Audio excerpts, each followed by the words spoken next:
உன் கண்ணீர் துளிகள் பேச முடியும். அதற்கு சத்தம் இருக்கு. ஆனா அந்த சத்தத்தை கேட்க முடியாத மனிதர்களிடத்துல போய் அந்த சத்தம் எடுக்கிற கண்ணீரை ஊற்றாத. அந்த கண்ணீர் துளிகளுடைய பாஷையும் சத்தத்தையும் கேட்கக்கூடிய ஒரே ஒரு நபர் ஆண்டவராகிய இயேசு கிறிஸ்து.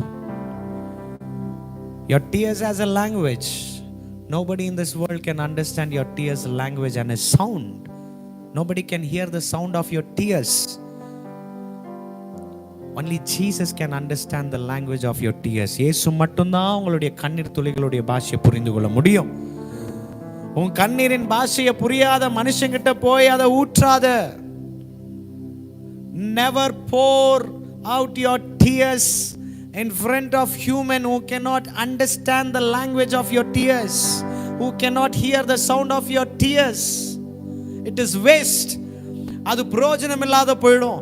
ஆனா பாஷை அதை புரிந்து கொண்டு அதற்கு பதில் கொடுக்கிற ஆண்டவர்கிட்ட போய் பேசு, அதை ஊற்றிடு. அவர் நிச்சயமாய் பதில் கொடுப்பார். நிச்சயமாய் காரியத்தில் மாற்றத்தை கொடுப்பார். ஒரு பெரிய தீர்வை கொடுப்பார். உன் கண்ணீர் துளிகள் பேசுற எக்ஸ்பெக்ட் பண்ற எதிர்பார்க்கிற அந்த காரியத்துல கர்த்தர் நிச்சயமாய் வெற்றி கொடுப்பார். அவர் கண்ணீரை காண்கிறவர், அவர் விண்ணப்பத்தை கேட்கிறவர், உன் பெருமூச்சை கேட்கிறவர், உன் ஜெபத்தை கேட்கிறவர், உன் ஜெபத்தை கேட்டு பதில் கொடுக்கிறவர். அவர் சொல்றார், ஆபத்துனால கூப்பிடுற நேரத்தில் நான் விடுவித்து நான் கனப்படுத்துவேன் அப்படின்னு சொல்றார். I will honor him.